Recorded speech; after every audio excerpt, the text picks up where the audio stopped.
So I'm a mom to 3 kids. I have a 22-year-old daughter who I had at 18. I have a 7-year-old son and a 4-year-old little girl.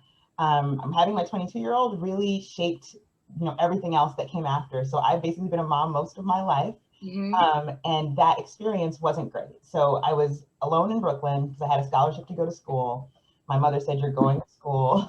So I went to school. I got an apartment. I lived by myself for a while, really isolated. And then I ended up making a good group of friends in the Caribbean Student Union. I'm Jamaican. So it was nice to have that group. I'm not Jamaican, but my parents are Guyanese. So. Oh yeah. So one of my friends was Guyanese in this group. Yeah. So I had this awesome group of folks who supported me during that time. There was a guy who did my laundry. There was another one who did my grocery shopping. And then eventually my sister came to live with me and my grandmother came up from Jamaica. She trained as a midwife. So having a midwife living with me was a good thing, right? But I still struggled to find a doctor that looked like me, that understood me. I found a Black doctor, but her practice, it was just not set up right. It wasn't, the facility just was not great. So I ended up changing doctors and I ended up with a Pakistani doctor who actually was really good.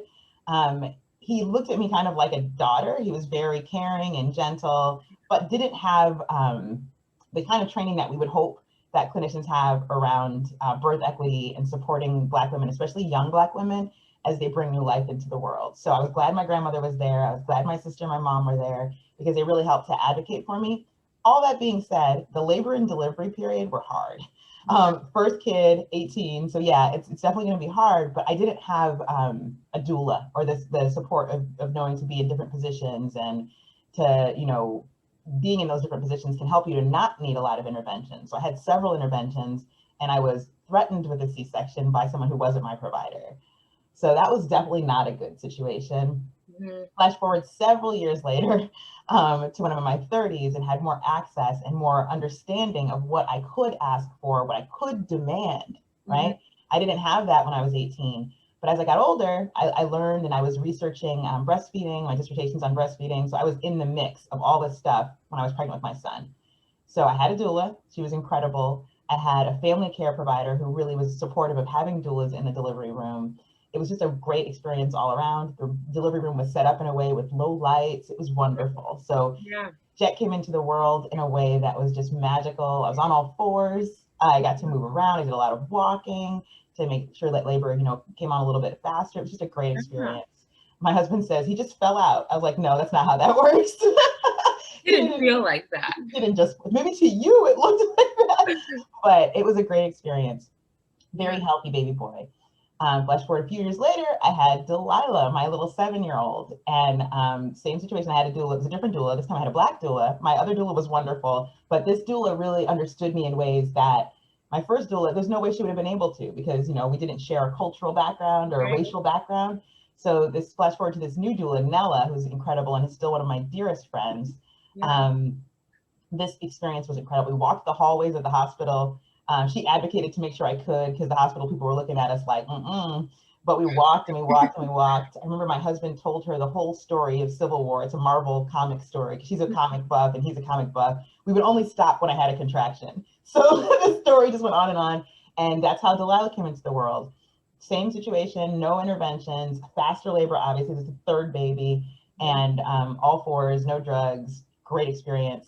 But she ended up having jaundice. That was not the plan. So she ended up being in a special care nursery for a while at Highland. And, she's perfectly healthy now, but it was really a difficult and challenging experience. I had a very horrible interaction with a nurse who tried to frighten me into putting her in the billy bed, which is where they go when they have jaundice to get rid of all the bilirubin that's in their body.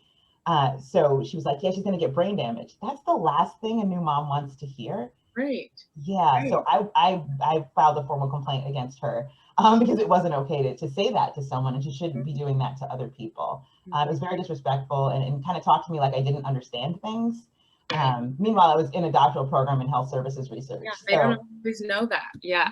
But I shouldn't have to tell them, right? So that was where that was the negative experience with her. But my son didn't have any major issues at all in terms of horrible interactions because I made sure that my birth team was the team that I wanted, right? I didn't let anybody in. I didn't let any of the research students in and the residents were let in. I was very protective of that birth experience. And not a lot of moms have that, especially Black moms. There's not necessarily this prevailing belief that you can advocate for exactly what it is you want and get it, right? It's not set up that way for us, unfortunately. So that's one of the reasons why we do have Black Maternal Health Week, and why you're hearing so much more about this work. Yeah. What I do currently, so I've worked in research, nonprofit, Medicaid reform, philanthropy. I've been at HealthConnect One for 6 months. Yeah. I've worked with an awesome team who have many been there since almost the beginning of the organization. HealthConnect One has existed for upwards of 30 years. I'm working with them. I've come in, I look at work kind of like no matter where I am as a startup, because there's always new information and new adaptations and new ways that we can really promote building these different community-based programs to really shift the narrative for Black, Brown, and Indigenous moms. So having been there for just 6 months, I've come in like not a bad tornado, like a wonderful tornado. Trying to really get us to expand. And now is the time to really do that, because there's so much attention around this. And we know as Black people that a lot of times that attention shifts to something else, right? So we want to be really mindful of that. So we build community-based doula, breastfeeding peer counselor, community health worker programs with communities. We don't do things to communities, which is important. It's building alongside and not doing things that aren't asked for or needed, right? It has to be something that's coming from the community as a request. So we provide training in core competencies, and we facilitate change in communities. So it's a way to get rid of certain barriers or to work beyond just the doula and the breastfeeding and the community health work space, but really what are the things that are preventing, Black and Brown Indigenous moms from being successful in having a healthy birth, in being able to breastfeed their child for as long as they choose to having, support in community if they're experiencing postpartum depression. So how do we really get all of those things in place in a community and also remove barriers and support the building of assets? So it's beyond just the training. And that's something I think a lot of folks don't understand. I've learned a lot from this team. It's not just about training. It's about the community assessment. What's going on there? Is this even the right place to put this program? Is this community ready for this kind of program? Really being holistic in that approach. So that's what we do. And that's a little bit about me. I could talk about it all day. So I'll move on. Are there any other questions? And I think you have give us the perfect stage to just launch from there. I do want to I'll just add this line so we can edit it back to the beginning. So I'm here with Dr. Twylla Dillion, and I'm going to have her tell me a little bit about herself and the work that she's done. Like I said, you've set us up perfectly, and I just want to actually take a step back and have you tell us about how can Black women and pregnant people advocate for themselves, and what are some tips for choosing a culturally competent provider, building that relationship. In your introduction, you kind of talked about how that hasn't always been the case for you, and how you've also found someone you've really connected with. So what tips would you have for other Black women and Black people? Yeah, I think it's a community effort, right? We always say it takes a village. We need to be really elevating the need to have someone who's with you during this period. The healthcare complex is not a place that's friendly to us as Black people. We know that. This is not just a historical thing. This is something that we're actually experiencing right now as we navigate this pandemic. So it's not isolated to one health issue. Having someone who's with you who can help you to advocate for yourself or advocate on your behalf when you're not able to, that's really, really a critical piece of guidance or information that I would provide to anyone who's either pregnant or who knows someone or loves someone who's pregnant, right? Make sure that there's someone to advocate. Just yesterday, during the Black Maternal Health Roundtable hosted by Vice President Harris, she spoke to the fact that it's so, that doulas are some of the smartest people in this space of maternal child health, specifically, the issues that a lot of Black women are experiencing around morbidity and mortality. So they're folks who you want to have in your corner as a Black woman, navigating this birthing experience, this pregnancy and postpartum experience. That's something that I would really heavily emphasize. Now, not everyone will be able to have access to a doula, right? Like that's something that we know, but having a family member or a friend, maybe who's gone through this pregnancy experience, or someone who you just really, really trust, who can advocate for you and who you can partner with. There are plenty of tips available online. And if that's, you know, an approach that someone would like to take, one space that we're very familiar with is the CDC has a website. It's www.cdc.gov/hearher. That's one space that has lots of tips and content, but there are so many others. It's Black Maternal Health Week, so there's an abundance of guidance available online, and guidance that is coming from a culturally responsive and reflective frame. So I think that it's important that folks seek out that information. But as a fallback, there's definitely that information available on the CDC website. As I said before, get a doula if you can. If you can't get a doula, have a trusted person who can be with you throughout the process. And what I mean by that is when it's safe to, going to appointments. And if they can't be with you physically, we have all become so adept at using Zoom, right? FaceTime, you know, make sure that that's something that is okay, right? If your provider won't allow that, it's okay to have a different provider. That's another thing that was mentioned yesterday. And it was like music to my ears, because that was my experience as an 18-year-old. I advocated for myself. I didn't know I was doing that. I was like, this doctor, this is not the right doctor for me. Let me find a practice where I feel better, right? Where I feel better. And I felt better in the other practice. The way it looked, the way it smelled, really just all of my senses were just better, and I felt more at ease. You don't want to feel stressed out. Honestly, something that just doing this research and being in the midst of Black Maternal Health Week is something that is like the #1 thing so far. We're only midway through the week, but the #1 thing so far that I have been like, that's how I want to leave this week, is seeking out a provider that looks like me. The other day, just I believe yesterday, I learned that having a provider that looks like you just automatically can improve your health outcomes. And I think that when I was a teenager at 18, I started going to a doctor. I just went to whoever they gave me. And then ever since, I've been kind of bounced around, not even between doctors, but between nurses. And I really just want someone who I can rely on and count on and know that that's going to be my doctor for my annual checkup, and it's not going to be someone else if I have to come in for any period between the last 10 to 12 months since I've been here. And so that's something that I really want to do for myself, and just being able to go into a doctor's office and not even feel like you're seeking validation, but you already have it when you walk through the door. Not everyone might seek that, but I think it's particularly important for Black people, and then Black women when you're seeking that kind of care. I do want to, I even had these, I think, misconceptions about doulas, and it wasn't until this week that I'm like, I've had this all wrong. Wondering if you could help to just dispel some of the other misconceptions that you've heard. I mean, I thought it was some sort of like spiritual midwife, and I'm like, that's, now I've done research and I'm like, okay, how could I have been so wrong, or where did I even hear that? So can you help me and other people to learn, you know, more about doulas and how helpful they can be in maternal health? Yeah, definitely. So I think there are a lot of ways that those misconceptions happen, right?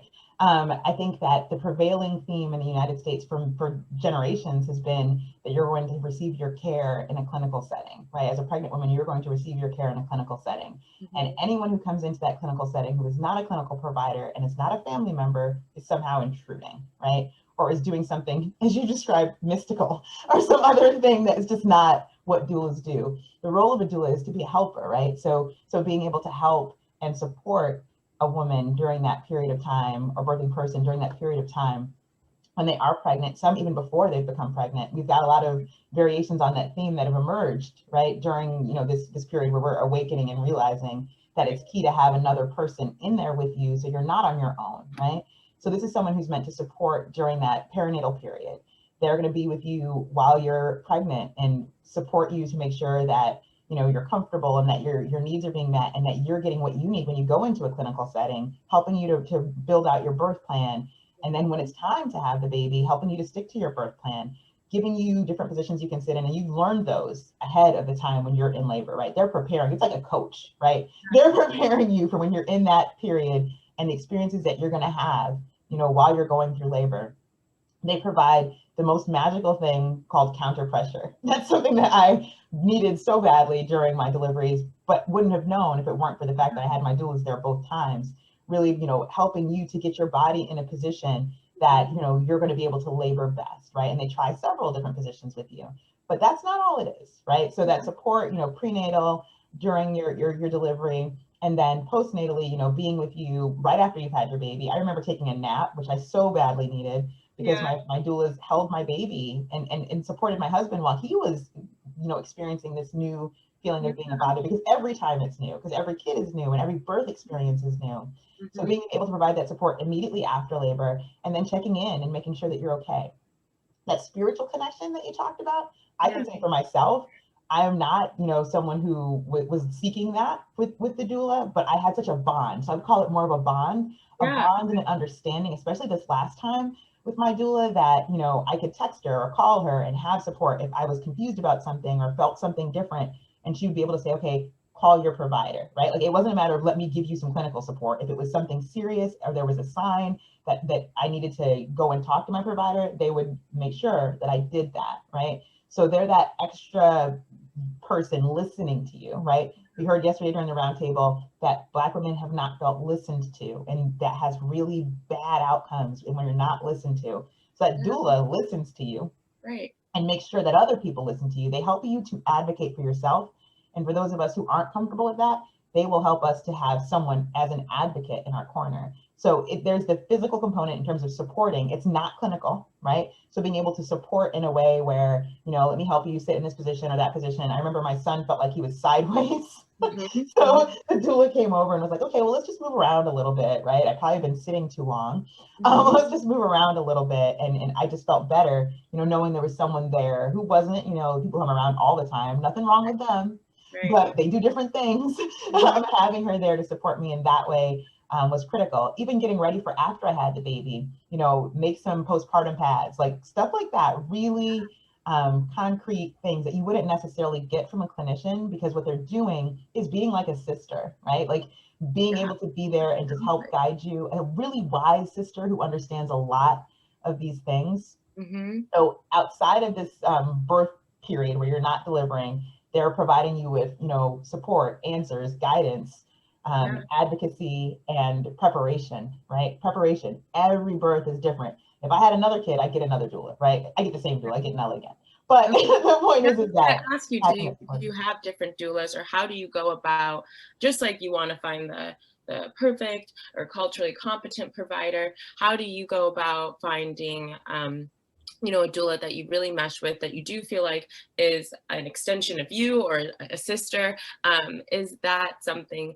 And it sounds like you go with the same doula every time. Is that also, do you think that's also important to, if you can stay with the same doula for multiple pregnancies, does that also improve possibly your health outcomes in your pregnancy? So it's I think not dissimilar, and I don't have data on this, but I don't think it would be dissimilar to having a clinician who knows you, right? It's different because they're not clinical, and I can't say that enough. They're definitely not clinical, but having someone who knows you, who you're more comfortable with, right? Like a sister, like I said, that would likely make things move along more smoothly. Finding a doula who's reflective of you is not always easy, right? That's a challenge. You have to do your research. There are organizations locally in Rochester where I am who are, building that energy around, Black doulas specifically. There's a Black doula collaborative at Healthy Baby Network, which is growing and expanding. There's a doula organization in Rochester called Beautiful Birth Choices. That's where I found Nella.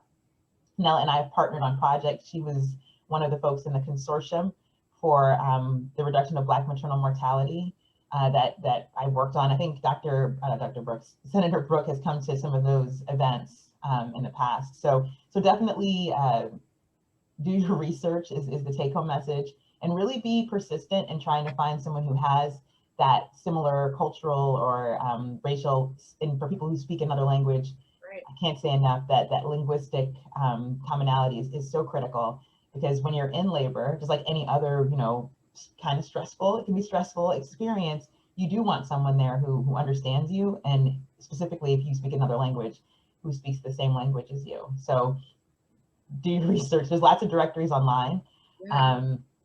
I can provide you with the link. I can't remember it, but I'll provide you with the link for it once we're done. I think that'd be awesome. And we would love to share that with our community and our constituents. You did talk about a birth plan, and I don't have any knowledge of a birth plan. So if we can get a very like elementary definition of like, what is a birth plan? And if you're Black and pregnant or trying to become pregnant, why is it particularly important to have a birth plan? So a birth plan basically outlines what you do and don't want to have happen while you're having your baby, right? That's a very rudimentary way to talk about it. So different kinds of interventions. A lot of women know at the outset that, I know plenty of women at the outset who were like, I really don't want to feel any pain. I'd like an epidural. I don't even want to know what the pain, as soon as these contractions hit, like there are people who feel that way, right? Not what I wanted, but there are people who feel that way, but it's their choice, right? Having the ability to make the choice for what you want when you're having your baby, right? So all of those details around what you do and don't want while you're laboring, right? And then in the postpartum period, like after you've had the baby, immediately afterwards, do you choose to breastfeed or not? Like those kinds of details around what you want your experience to be, that's very, very important. So if someone wants to have a natural delivery, if someone wants to be able to be in a tub, right? We've seen people giving birth in tubs. Yeah. All of those details, that's what's laid out in the birth plan. The birth plan is something that you can co-create with, loved ones, with your doula. Make sure that your clinician is aware of all of those steps in your birth plan. Another critical point, like your birth plan is important as well, because some people, unfortunately, don't always get the provider that they had selected for when they're laboring.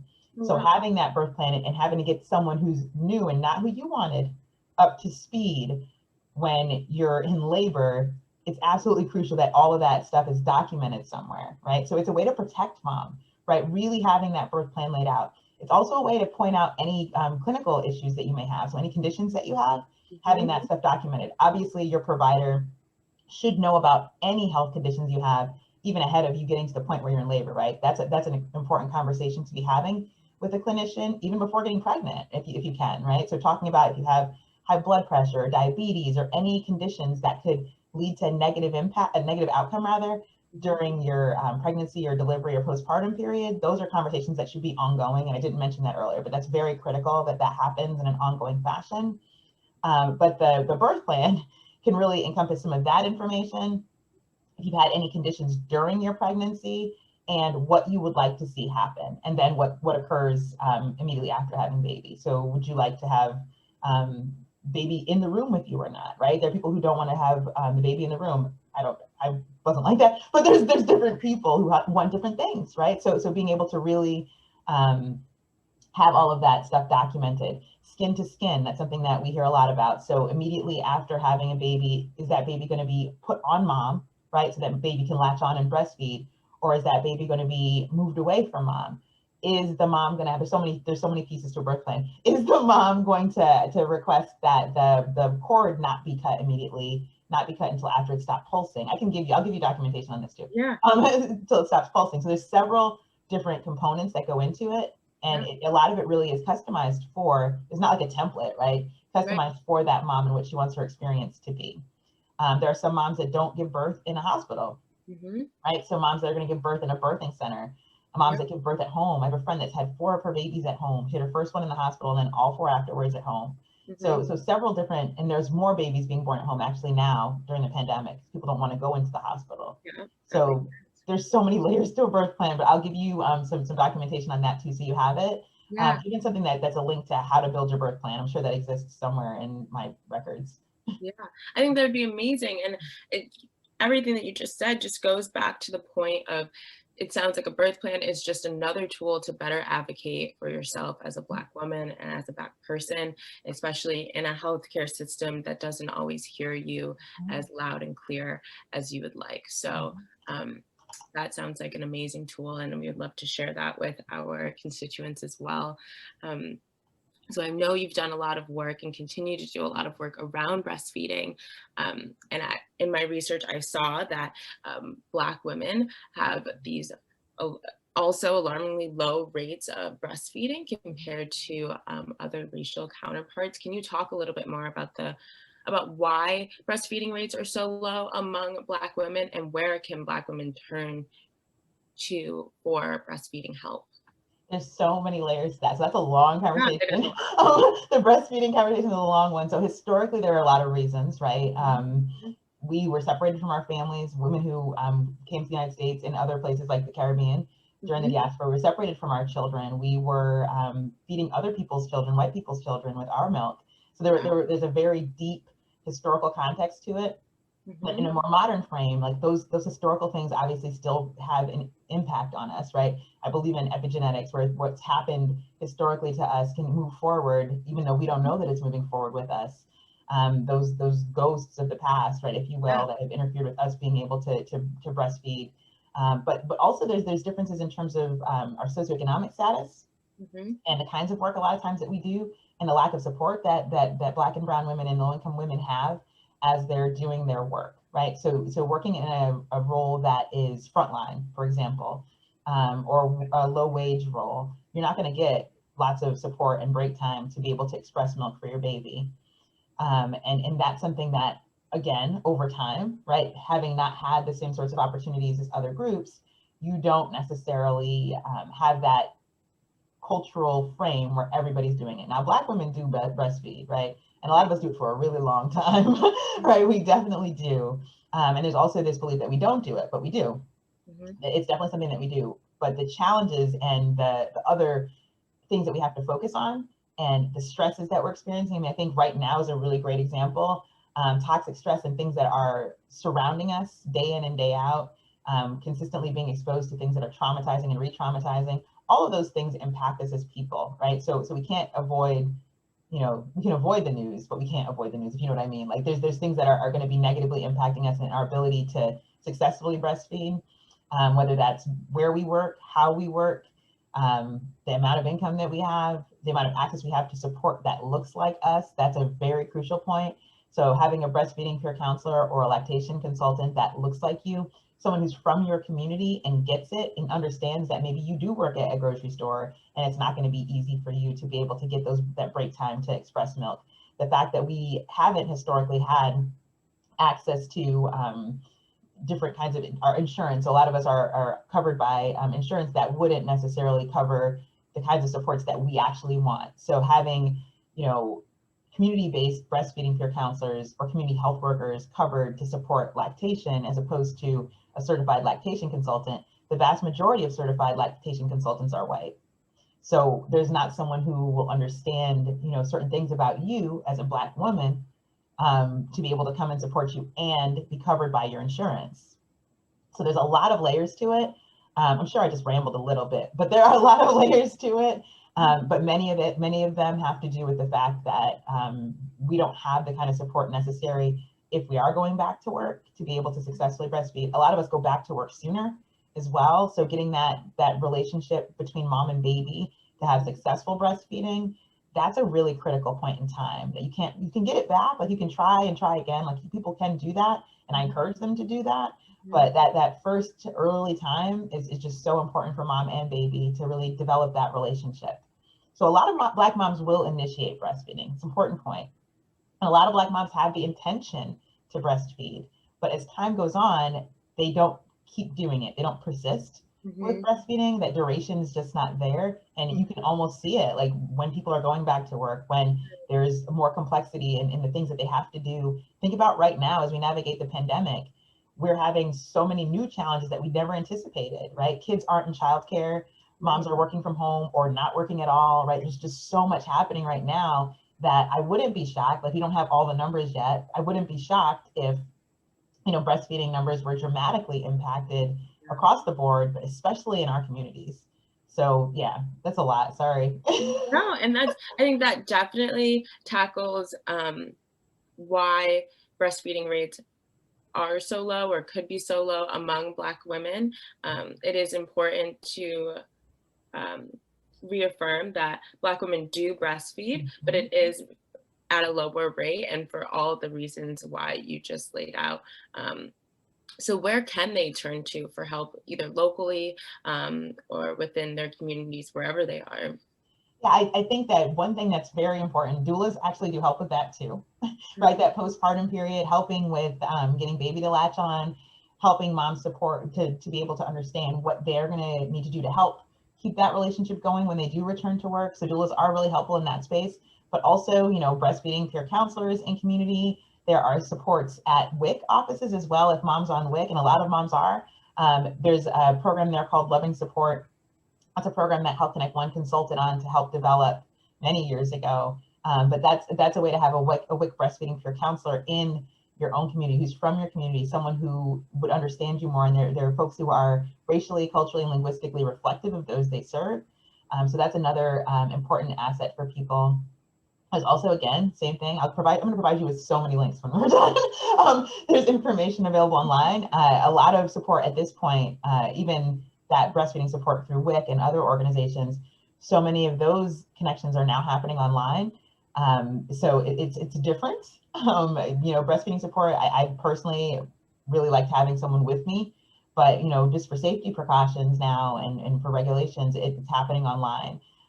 But really having that access to a person who you can connect with and to get support online. Same kinds of sites I'm going to share with you that provide support around how to have those tips for how to have a healthy birth and things of that nature. You can find other information relative to breastfeeding. Awesome. I really look forward to those. And as we talk about, we talked about before prenatal, we talked about during pregnancy, now we're talking about breastfeeding, postpartum. I would love to go even further and talk about postpartum depression.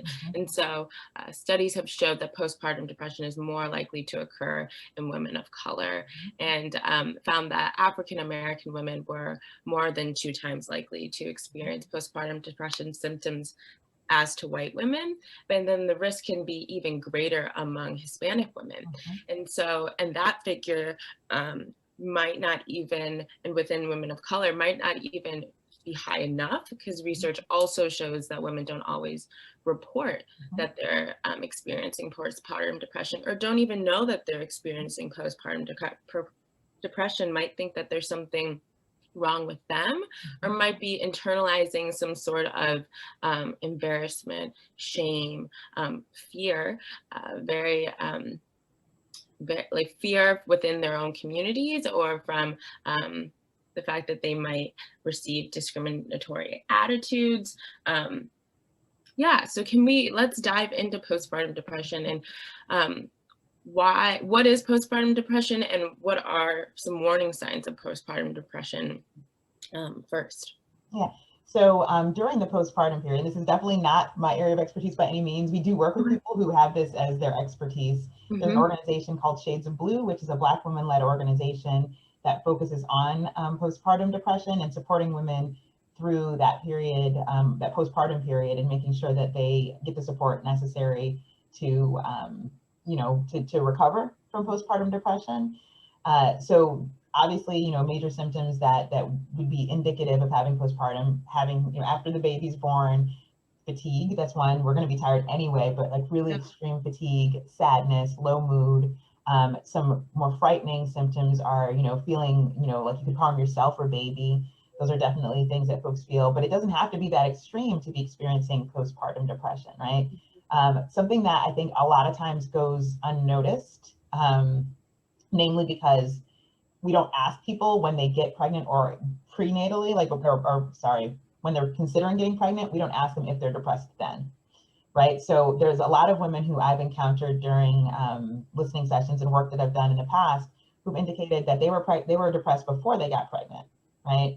And it basically just, maximized some of those feelings that they were having. Like things just got worse. It just kept getting worse during the pregnancy and in the postpartum period. Women who had subsequent children and just had never recovered from that depression, right? And they've said to me that they've stated to their provider that they were having these feelings, but how things are interpreted versus, how they're expressed and what the person actually is feeling, they felt like there was a disconnect.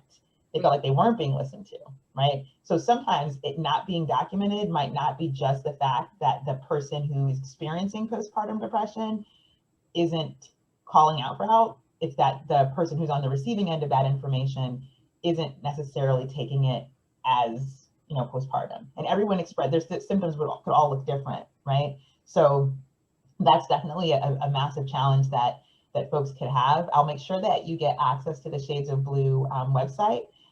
That's an organization, Kay Matthews is incredible, who runs that organization. And it's definitely a way to have access to a program and an organization that is, really built for Black women, and takes into consideration some of the other things that we experience, right? The fact that our rates of postpartum depression are higher, the things that we're experiencing on a day-to-day basis, that has to be compounding how we feel, right? In general, like the differences we have in terms of how we're navigating the world, social determinants of health that are impacting us differently, and the trauma of what's going on sociopolitically right now. I'm very curious to see what the data looks like for the last 4 years, to see what's happened. And not to say that that's the only period that we've experienced trauma in a sociopolitical sense, but really understanding, how that has impacted pregnant women and their birth outcomes, right? Like whatever's happening at a high level in a country permeates everything else, So I'm very curious about what's gone on in pregnancies in Black, Brown, Indigenous communities, comparatively speaking, and where we go from here, right? Because in a positive sense, there's a lot of motion and attention around Black maternal health right now. The Momnibus Act that is still, hopefully is going to be approved soon. We're all crossing our fingers and waiting. I was hoping to hear that yesterday, honestly. But all of these things that are constantly, shifting and changing, and the enhanced attention around Black maternal health, I have high hopes that we'll be able to shift some of these narratives and give folks the support that they need.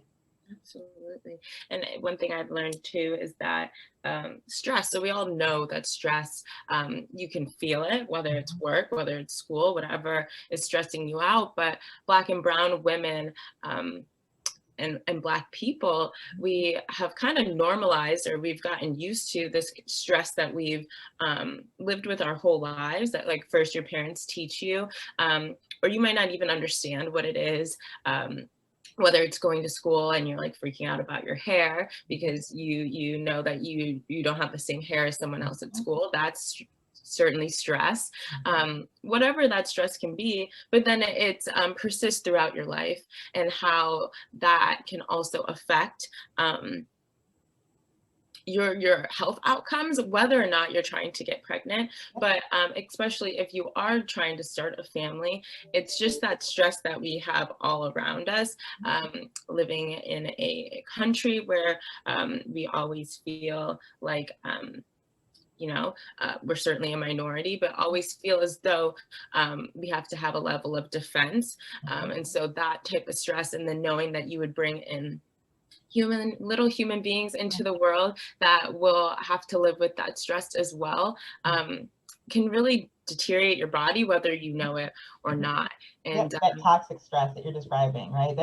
There've been so many studies to look at that, right? There's a term called weathering about what happens to Black women over time, and it happens to Black people over time, but for women, clearly that flight or fight response that happens in utero, right? Because your body is basically sending all these indications that, something's not right? Because you're in this consistent and persistent state of stress. So that's definitely something that you're right. Like going to school as a little kid and being different. I remember that very clearly, like it was yesterday, right? We don't forget that, right? Being a little Black girl in class. There's definitely that level of stress, and the stress that you're experiencing in your own community. Right, that is a lot. But as we move up, right, so it's an important point. I think that you probably have seen these statistics that, socioeconomic status for Black women, you're still going to have poor outcomes, even if you're more affluent. In fact, as you move up in education and income, your outcomes get worse. And in my mind, that has a lot to do with the levels and the different kinds of exposure you have to racism and, stress.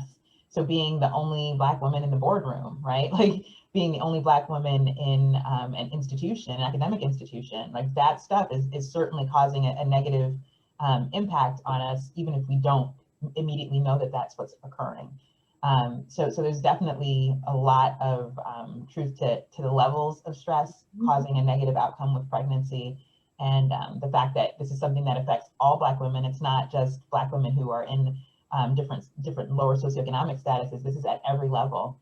You know, we think about our queens or goddesses of goddesses like Beyonce and Serena Williams, and you hear about their stories as well, where Serena Williams had more of a situation where she knew what her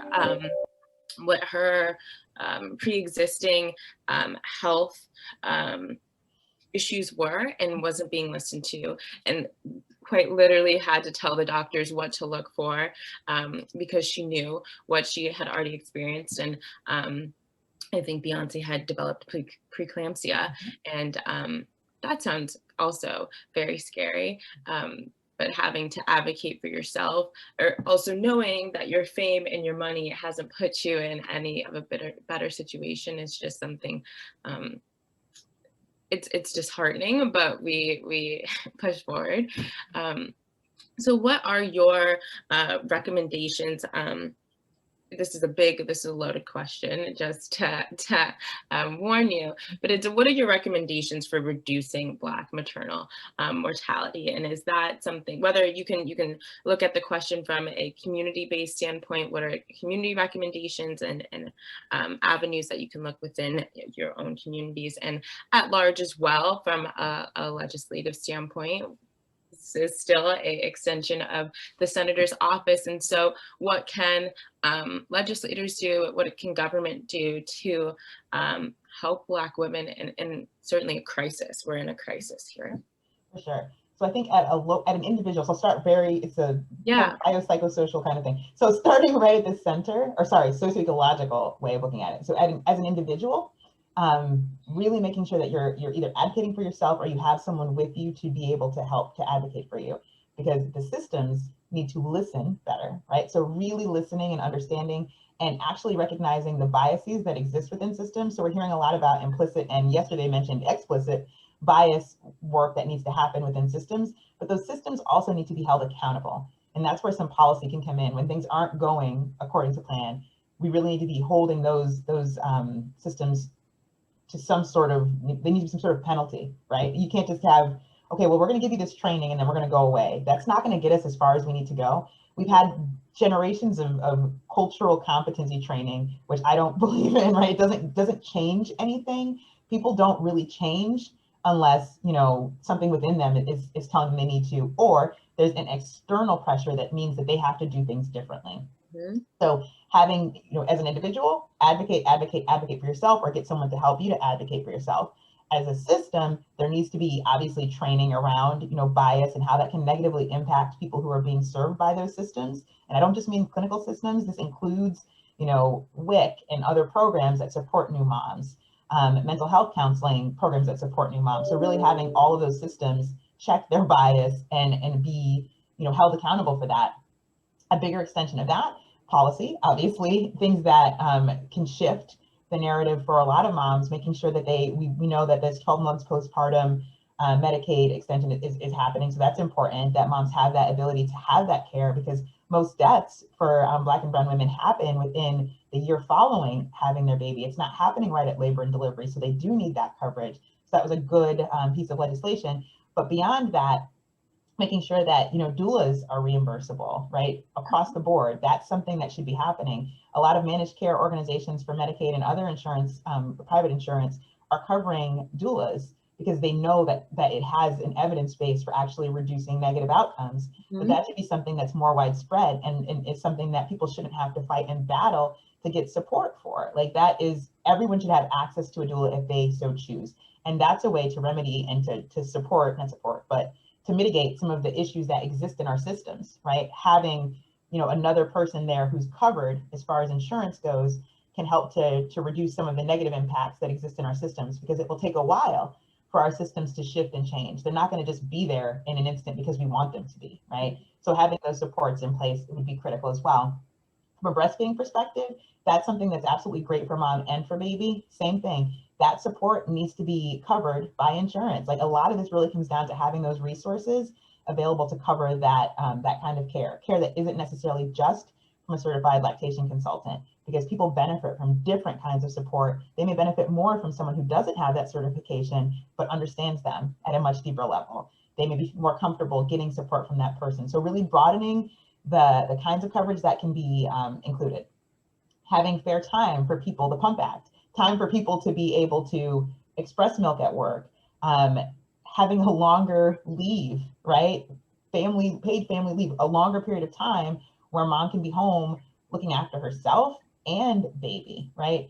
This country, to me, it makes absolutely no sense that we don't have a longer period of time where moms are able to recover, right? From that really stressful experience of having to grow a whole human, right? This is not a small thing. This is a really big deal. Other countries, my husband's English, you get a lot longer period of time off. A lot of, higher income countries have a more prolonged postpartum time for moms to be home after they've had their young ones. So those things are really crucial. There are other things that aren't necessarily at a policy level, but encouraging better breast pumps. That's something that's always been mind-boggling to me. It's stressful to want to breastfeed your baby. So even that, like to want to breastfeed your baby and to not have a mechanism to do so that is conducive to you being able to earn an income as well. So it's not just down to, you can do this because the policy has shifted and changed, but we need much more innovative breast pumps. And I've seen that there are several. I think there's one called LV, there's a few, but really, that's stuff that probably should have happened years ago. If it was anyone else who needed this kind of tool, it would have been, it would have happened already. Yeah.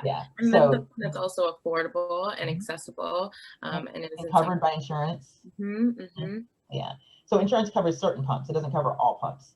So there's definitely a lot of that, and then mental health support, right? So in having that offered in ways that is conducive to all moms, right? So Black moms may need something a little different, brown moms, so it needs to be something that's more tailored to different groups, and having access to providers, again, like I said, that are culturally reflective.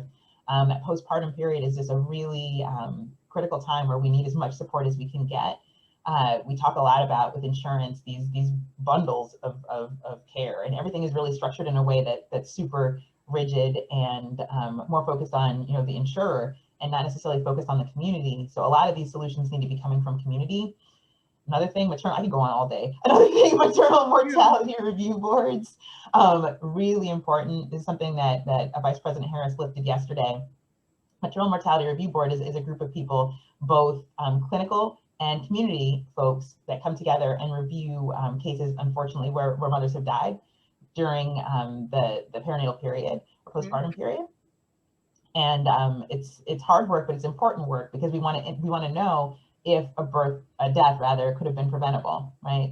Yesterday it was stated as well, and we knew this, that 60% of these deaths are preventable, which is appalling, right? That should never happen. Black women are still 3 to 4 times more likely to die from pregnancy-related complications. So that's prenatal or during pregnancy or postpartum. So it's like, if it's 60% preventable and yet we're still dying at these unthinkable rates. Just to frame it, so the US, we have really bad outcomes, right? For maternal mortality in general. We rank 56th in the world. Wow. If you looked at Black America like its own country, we would rank 86th. It's disgraceful. Like, it's really disgraceful. And you could stratify that out further, and then there are groups we don't even know, right? We don't know. We're not stratifying the data to know if Black Hispanic women, if they're having really bad outcomes. We're not really stratifying the data in that way, at least not with any reliability. We're not stratifying the data to see if people who are new arrivals to the country are having worse outcomes. There are loads of women right now who are incarcerated, people who are undocumented who are incarcerated and pregnant, Black women. I think the majority of them in one center are Black. So there's a lot of stuff happening right now, and we're just not seeing the information and being able to study it. That was something that was mentioned yesterday. These deaths that are occurring, we really need to be taking a deeper dive and understanding what happened so that we're able to develop solutions that can help to prevent some of these deaths. So there's just so many things that have to happen. And there's many that I probably didn't cover, and I'm sure a lot of them have been covered this week. But it's certainly a crucial time for us to really jump on this. It's a window of opportunity that I'm hopeful doesn't close very quickly, because there's so many things happening at a national and global level that we really need to address. But this is something that's should be just not acceptable to anyone. I'll say one more thing about that. So one thing I try not to do is look at comments When I look at a video, I try not to look at comments because a lot, especially if it's a video about something like this, I looked at the comments very briefly yesterday around the roundtable, right? And I was so appalled. Yeah. It's almost like folks don't understand or care about the extreme just harm that's occurring in the Black community as our moms are dying and our babies are dying, and we're just not getting what's necessary to be able to even have a baby safely, right? This is something that, you know, shouldn't lead to you dying, right? So the comments were nasty. I'm not going to go into detail, but they were very racist and really judgmental. And it was troubling to me. And then my husband said, don't read the comments. And I was like, I know, you tell me that all the time. Like, want to take a peek, and then you're like, oh, I should have listened, because you know what you were going to find there. But I think that that's why also to, you know, circle it back and tie a bow on it, why it's so important to have a week like this. And it's really not just a week. It should be a year-long, a lifelong effort. And there are people just like you that have committed yourself to this kind of work, because it isn't just something that requires, you know, 1 week of focus, but is something that has always been happening. So we always need to be researching it and studying it and supporting Black and Brown women. I think that and that's going to start with us. So it's going to start with us saying that we need help. Also people realizing that we also need help if they can't hear our cries. And then communities coming around them as well. And so when you do read comments that show that your community isn't with you, that's very hard. But I do think that advocacy, like we're trying to do this week, and not only reaching Black women in particular, but also educating our constituents that are from other racial background about this crisis that is happening within our community is the start. And as we've seen over this past year with this racial reckoning, it is a lot of like, what can we do to help? What can we do to help? And it's not just like the one time thing that you can do to help, but what can you constantly be doing to support your Black and Brown neighbors and sisters and coworkers and all that stuff. And so this is my last question. Do you have, you know, what can someone do that isn't Black and Brown? How can you support someone who's Black and Brown, that is a mother, that is trying to become pregnant? What are action items that you would give to someone else? Yeah, I mean, I think within that space, listening, right? That's really, I mean, I've said this over and over, and I think that this is thematically, you know, something that we will hear over and over. Sorry, my messages are going crazy. That we'll hear over and over is that there's not enough listening happening. It's a lot of telling and a lot of saying, no, it's not what you think. And that kind of stuff, don't be dismissive of what someone's saying to you, right? If someone's telling you that they're having a hard time or that, you know, they need support, listen. If something's indicative of there being a problem, listen and do your best to help them to get the support that they need. Obviously, don't necessarily give it yourself, but, you know, point them in the right direction. Beyond that, if someone's trying to get pregnant or you're in a mixed group of friends or something like that, you know, don't assume that your experience is the same, right? It's not okay to do that. I mean, I think even as we're navigating this pandemic, it's a great example of how things aren't the same for everybody. Every time I saw something that said we're all in this together, I thought, no, we're not. The number of Black children who've lost a parent during this pandemic, right? Yeah.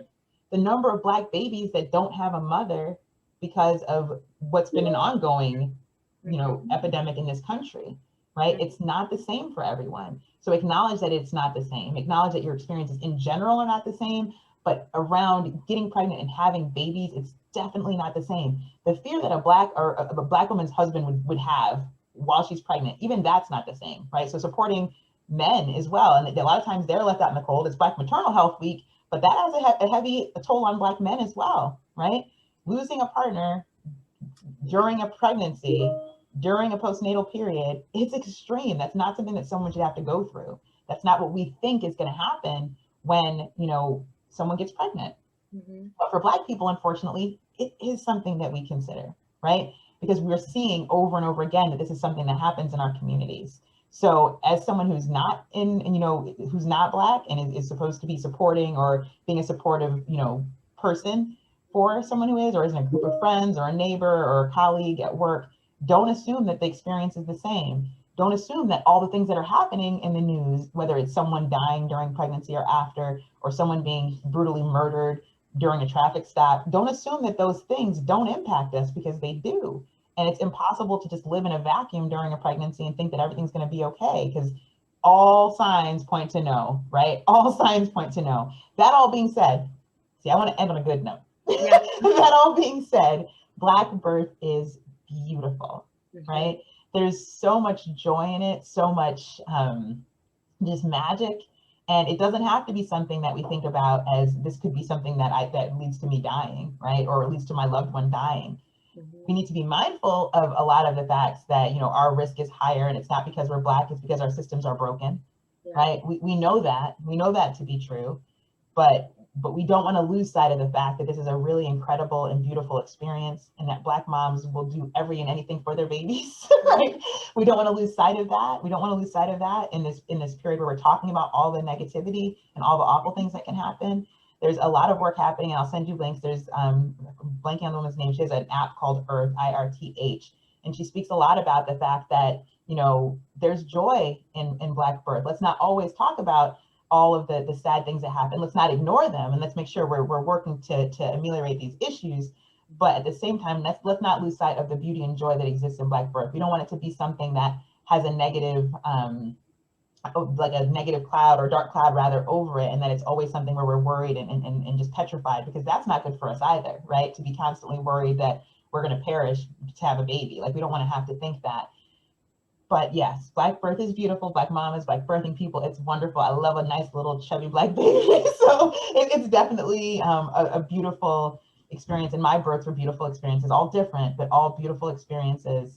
But we need to protect Black mamas and Black birthing people. That's really the take home, so that they can have those beautiful births and those beautiful experiences. And huge ways to do that is to listen, absolutely listen, and provide help and support as you can.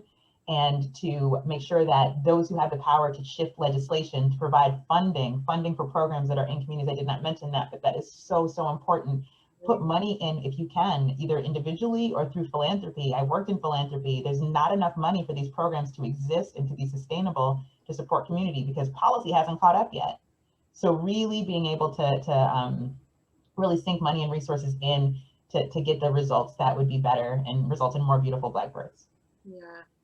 Like I love that, and now my messages are going crazy, but I think that that's a perfect place to end, and I'm so excited to share this information with our community and with our constituents. You dropped so many beautiful gems, and so I'm looking forward to sharing this with everyone else, and creating a beautiful resource sheet for everyone to have this information for themselves, for their sister, for their mom, for a friend.